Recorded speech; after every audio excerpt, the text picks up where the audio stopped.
Nous marchons aujourd'hui avec détermination pour nos filles et nos fils, car nous n'avons pas le droit de leur léguer un pays où règne un racisme décomplexé. Nous marchons aujourd'hui car nous sommes décidés à avoir pleinement reconnu notre place, notre rôle dans notre pays. Les occasions de rendre hommage à nos aïeux et de faire valoir la force et la dignité de ces derniers sont trop rares. Donc voilà, quand il y a comme ça des rendez-vous, on essaye de ne pas les manquer, il faut être le plus nombreux possible. Quand on évolue dans les médias, on a une responsabilité vis-à-vis des gens qui vous regardent, qui vous apprécient et qui vous suivent. Donc je pense qu'il faut montrer l'exemple, au contraire. Que cette marche sera une grande réussite. D'ores et déjà, nous commençons bien, nous avons du beau temps. On a déjà pas mal de gens qui sont là.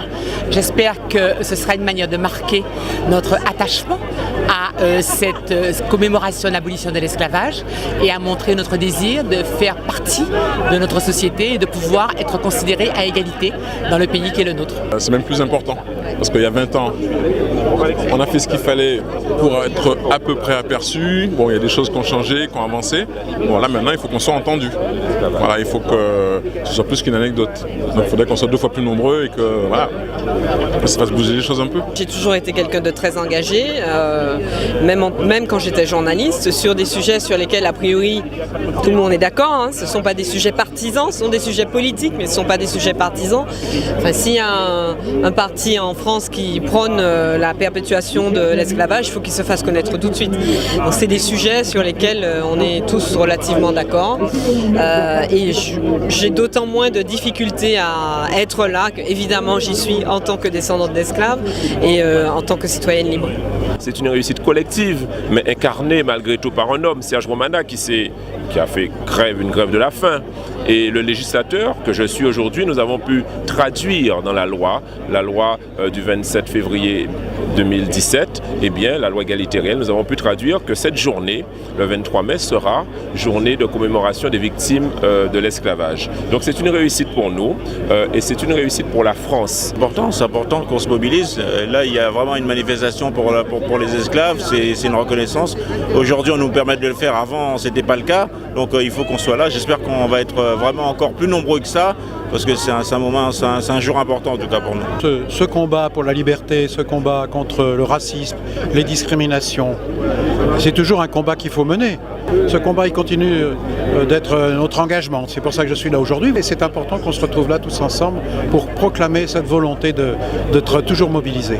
Il y a 20 ans, quand nous avons marché pour la première fois, nous voulions simplement dire que nous avions des ancêtres et que ces ancêtres-là n'étaient pas nés avec la République, la troisième, en 1848. Nous avons dit que cette République-là devait reconnaître ce qui s'était passé. Et il faut que nous soyons nombreux pour dire que français, ça n'est pas une couleur.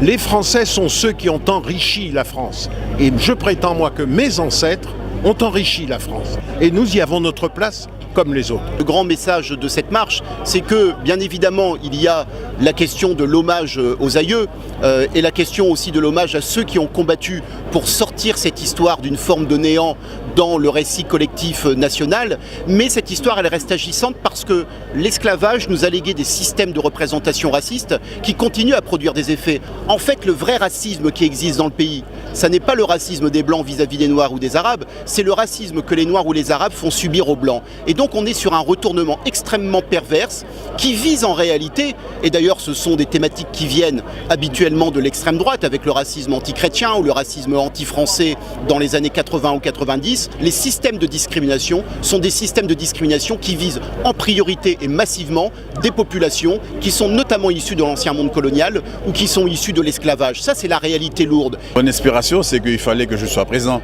Tout d'abord, il fallait que je sois là avec vous, avec les autres, pour dire à la face du monde quelle est la place qui nous revient de droit. C'est une nécessité absolue et c'est ce qui essentiellement motive ma présence cet après-midi avec vous. Nous sommes la seule catégorie humaine, pour ne pas dire catégorie d'hommes et de femmes, à devoir faire la preuve de notre appartenance au genre humain partout où nous sommes.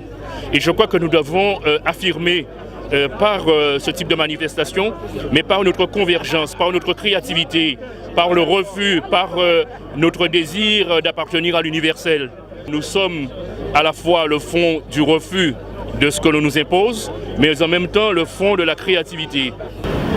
On a montré notre capacité d'organiser. On a montré notre capacité de faire les choses dans l'ordre, dans la dignité.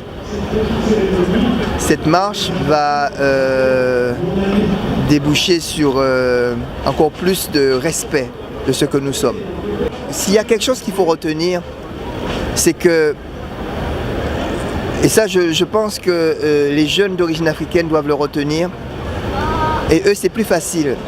Il faut être fier de son histoire, fier de ses aïeux.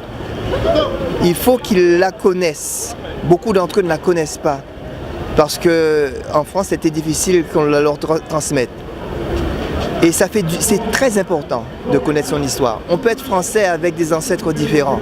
C'est ça notre message. On est français mais descendants d'esclaves. Nos aïeux, qu'ils aient été esclaves ou qu'ils aient été colonisés, ont construit ce pays, ils l'ont enrichi. De ce fait, comprenons que ce pays est le nôtre, qu'on doit s'y investir.